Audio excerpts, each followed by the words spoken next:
السلام عليكم، ازيكم؟ يا رب تكونوا بخير. ايوه، هو اللي جه في دماغك زي ما انت شايف قدامك هو ده بلح الشام.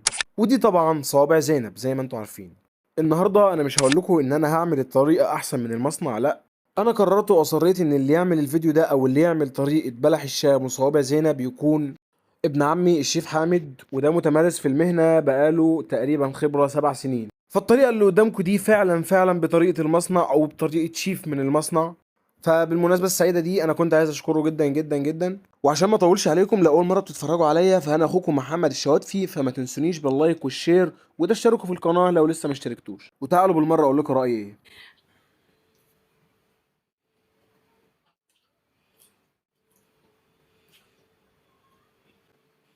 جامد. السلام عليكم. في البداية أنا هستخدم ربع كيلو دقيق لصوابع زينب وربع كيلو دقيق لبلح الشام، وما تقلقوش كده كده أنا هكتب المكونات في صندوق الوصف. أول حاجة هنعملها وهي الصوابع زينب، هنبدأ ننزل بالربع كيلو دقيق في أي بولة واسعة، عليهم على طول كوباية من السميد الناعم اللي هو بتاع البسبوسة، وده بيكون عشان خاطر القرمشة، وده معيار الكوباية اللي أنا استخدمته. عليهم هتنزل بمعلقة صغيرة من البيكنج باودر، ومعلقة كبيرة هرمية من الخميرة الفورية. هتنزل فيهم باي حاجه وهتقلبهم سواء بالمضرب او بايدك او بالمعلقه بالموجود، بس الشيف حامد كده كده بيحب يشتغل بايده فقرر ان هو يعمل كل حاجه بايده. ومن الخطوات المهمه جدا انك تقلب المكونات مع بعضها كويس جدا جدا. بعد ما دي تقلب كويس هنبدا نعمل حفره في وسط البوله، عشان بعد كده هتكون مجهز كوبايتين الا ربع من الميه، عليهم نص كوبايه من اي زيت نباتي بس يفضل ان هو يكون نوع كويس. بعد كده هتنزل بايدك فيهم وهتقلبهم كويس جدا جدا مع بعض. ولو حسيت ان العجينه محتاجه معاك دقيق عادي مفيش مشكله، زي ما انا عملت كده تقدر تزودها شويه دقيق عشان خاطر تكون لابسه وتكون كويسه شويه، لان في صوابع الزينب على عكس بلح الشام انت ما بتحتاجش ان العجينه تكون لازقه خالص. اول ما تلاقي ان العجينه خلاص بدات تلم معاك وما عادتش بتلزق، هتحط عليها شويه دقيق وفي اي كيس بلاستيك كده نضيف وهتحطها على جنب. بس اهم حاجه ان الكيس يكون محكم زي كده بالظبط ومش داخله اي هواء عشان خاطر العجينه ما تنشفش. وعشان نحضر عجينة بلح الشام هنحتاج كوبايتين ونص من المية، عليهم نص كوباية من الزيت النباتي، ونحطهم على النار على أعلى درجة حرارة لحد ما يبدأوا يغلوا. هنكونوا مجهزين الدقيق أو بالظبط ربع كيلو من الدقيق، عليه معلقتين كبار من النشا. وبالنسبة لي دي أهم خطوة بتنجح بلح الشام. هنا هنبدأ ننزل بالدقيق تدريجيا مع التقليب المستمر على نار هادية.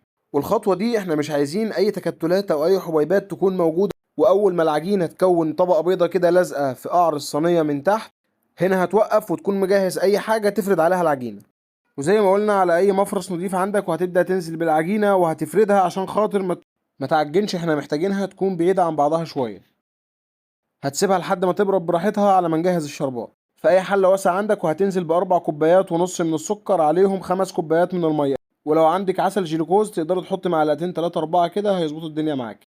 هنعلي عليه النار ونسيبه، اول ما يبدا يغلي هنسيبه 4 5 دقايق كده لحد ما يغلي غلوه محترمه، وبعد كده نطفي عليه. بعد كده هنشتغل الاول في عجينه صوابع زينب، هنجيبها كده ونرولها بنفس الطريقه دي كده بالظبط بين ايدينا، وبعد كده هنقطعها لقطع صغيره بالشكل ده. بعد كده هنرمي شويه دقيق على الترابيزه وهنرولها تحت كفوف ايدينا بالطريقه دي كده بالظبط.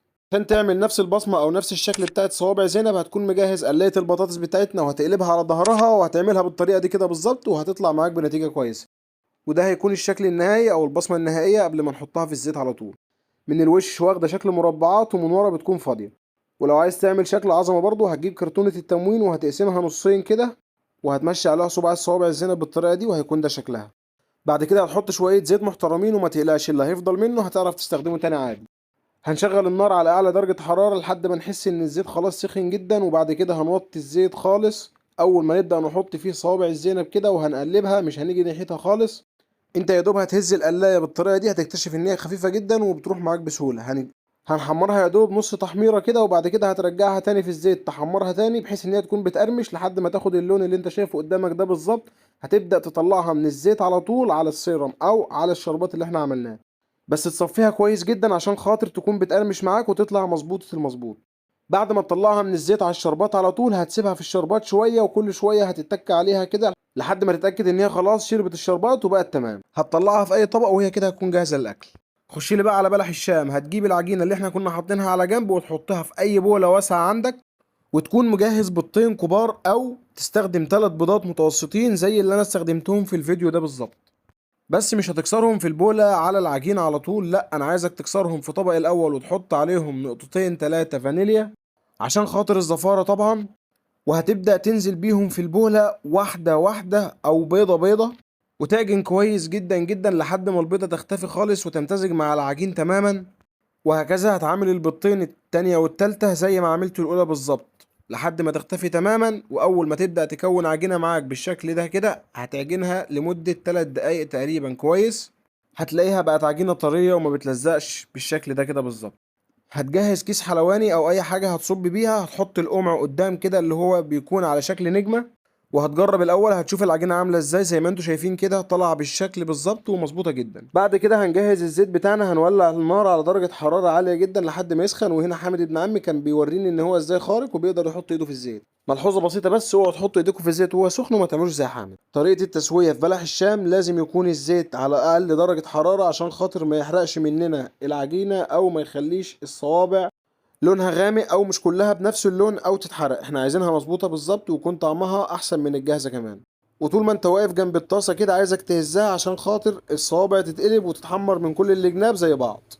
ولو حسيت ان النار عاليه قوي يا تقفلها خالص يا تهديها. وممكن تعمل زي ما انا عملت عشان خاطر الصوابع ما تشربش منك زيت وتكون مقرمشه، انك تقليها على مرتين. يعني تديها نص قليه وبعد كده تطلعها وبعد كده تديها النص القليه التانية اللي هو الوش الاخير. تعالى بقى اسمعك صوت ودنك تحب تسمعه فعلا وهيمزجك جدا جدا وهيوريلك ازاي الطريقة دي مظبوطة 100%.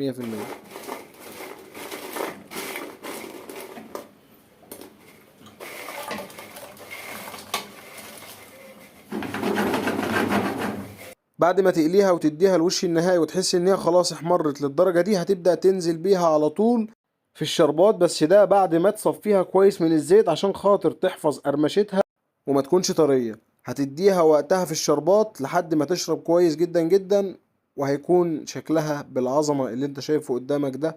طلعها في الطبق بقى واستمتع، وما تنساش تدعيله وما تنساش اللايك والشير والكومنت.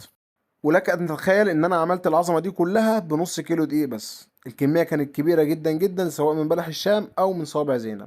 اشوفكم على خير في فيديو جديد ان شاء الله. سلام.